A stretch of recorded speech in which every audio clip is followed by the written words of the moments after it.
मैंने तो अपना दिल दिया उसे अपना समझकर, उसने उसे तोड़ दिया शीशा समझकर। जी हाँ, यूं ही कुछ स्थिति इस समय डेड सी मृत सागर की हो रही है।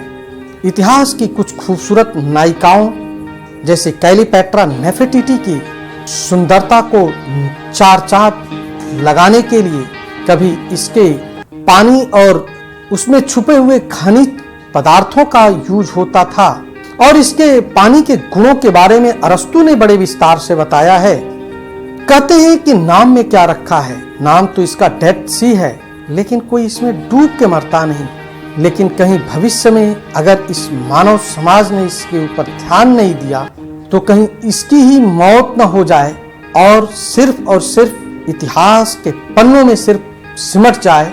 नमस्ते, आप लोग आगे मेरे साथ बने रहिए। मैं सत्येंद्र कुमार और आप देख रहे हैं HCA मीडिया।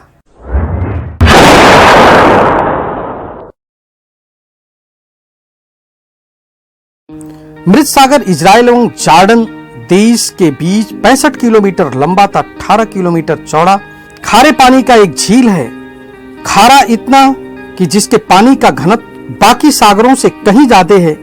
इसके पानी में प्रचुर मात्रा में आयोडीन, ब्रोमीन, मैग्नीशियम मिलता है, जिससे एलर्जी तथा धमनियों संबंधित बीमारियों को ठीक करने में सहायता मिलती। इसके गर्म जल स्रोतों में सल्फर एवं कीचड़ युक्त मिट्टी को शरीर पर लगाने से अनेक असाध्य रोग दूर होते हैं। सौंदर्य प्रसाधन बनाने वाली कंपनियां इसमें मिलने वाले रॉ मटेरियल से सौंदर्य प्रसाधन बनाकर महंगे दामों में बाजार में बेचकर मुनाफा कमाती हैं।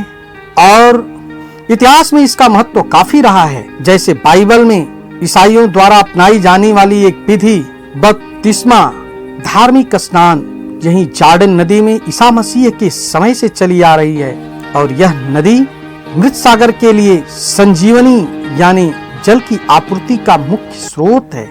करीब आज से 4000 साल पूर्व मिस्र की सभ्यता में भी इस झील का काफी महत्व रहा है। वर्णन मिलता है कि इसके पानी में मिलने वाले तत्व तथा इस सागर से मिलने वाले पदार्थों से उस समय सामानों को सड़ने से बचाया जाता था, दवाओं का निर्माण होता था, सौंदर्य को निखारने के लिए भी इसके प्रयोग किए जाते थे।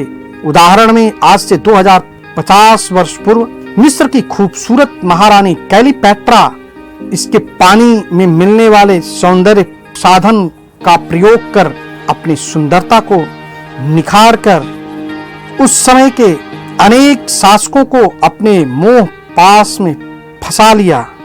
जैसा कि आपने शेक्सपियर का ड्रामा जूलियस सीजर पढ़ा होगा, वह रोमन साम्राज्य का मुखिया था और वह भी क्लीयोपैट्रा के खूबसूरती के अदा पर फिदा था और उसने मिस्र में आकर के लड़ाइयां लड़ी और क्लीयोपैट्रा की खूबसूरती पर मोहित होकर उसे मिस्र की राजगद्दी सौंप दी। सिकंदर के गुरु अरस्तु के बारे में जो 2350 वर्ष पूर्व हम सभी जानते हैं, उन्होंने भी इस सागर के महत्व के बारे में वर्णन किया है।